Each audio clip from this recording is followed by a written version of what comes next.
we're gonna make gypsy chicken. And inside is just like a couple tablespoons, if that, of scampi butter. You put it in a Cuisinart or whack it up. A little butter, a little tomato essence, which I use a little marinara, chopped garlic, fennel, crushed red pepper, chopped parsley, oregano, and basil. You want to whack up everything. So it ends up looking like this. Now they're still using this at Gypsy Cab and Ned's. Now let's make the sauce for the gypsy chicken. Let's use my new pot I got. All right. Tell me about that new pot. I got this new pot. Anyway. That's it? A little blend oil, enough to cover the bottom of the pot. Instead of shallots, which is the original recipe, which I made the original recipe, so I decided to just chop up some red onion real fine with some chopped garlic.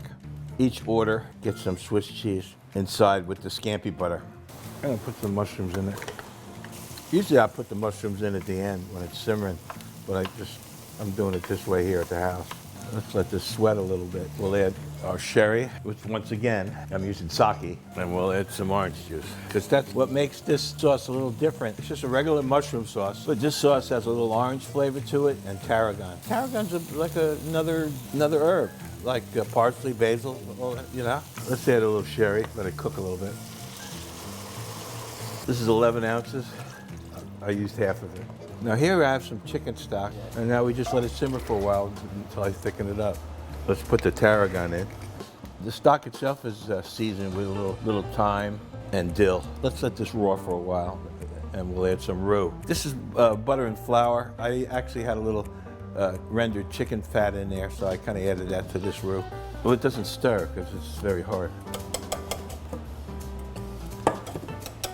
The roux is usually half butter, half flour, or half grease, half flour. It thickens. If I didn't make a roux, I'd just put a flour wash in here.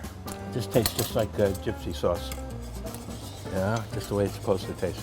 Let's put a little more tarragon in there. All right, let's let that simmer. What a wonderful pot. Okay, now we come to the other part. We're prepping the chicken breast. These days, you can get chicken already boned. I boned so many chickens in my day that I bought 4 breasts with bones on them. So I'm butterflying this chicken. I go in the middle of it and I slice it. See?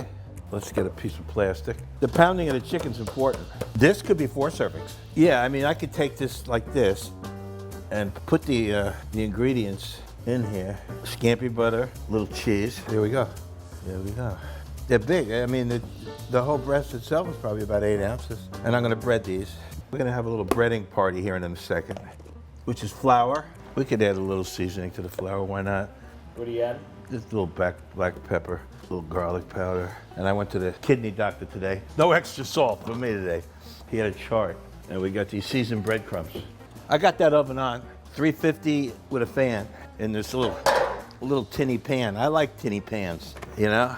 To me, they're funky, they're old. I like the way it cooks in these things. I just put a little oil in the bottom. I'm making an egg wash. Put a little milk in it.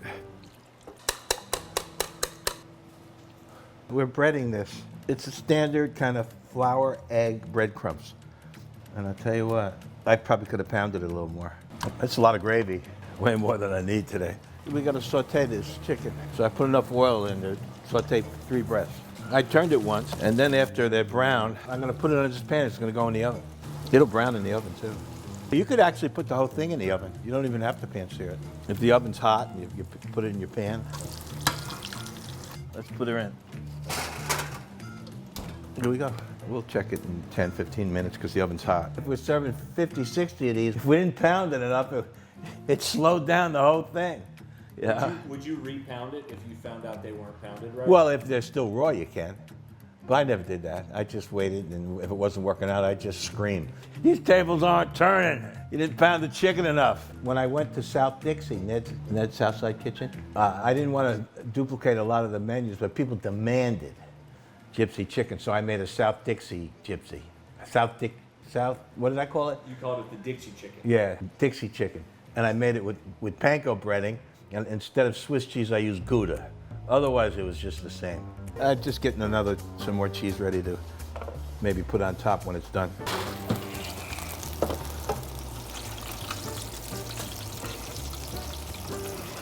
Just peek. I turned them. You didn't have to turn them, but I did. But this doesn't seem like the kind of dish people. It's really a lot of steps and stuff. At the restaurant, we was set up for it. Who wants to do all these things at home? But some people do. I mean, that's okay.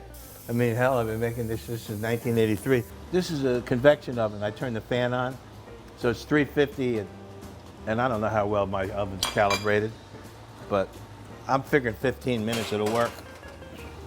Everybody's oven is, you know, not perfectly calibrated, but everybody gets used to their own oven. Probably done. There it is. When I first put it on the menu, we served it with rice and whatever the vegetable was, a little red cabbage and carrots and the vegetable of the day. But I mean, most people want it with mashed potatoes. I don't blame them. Yeah. You want to take one home? Yeah.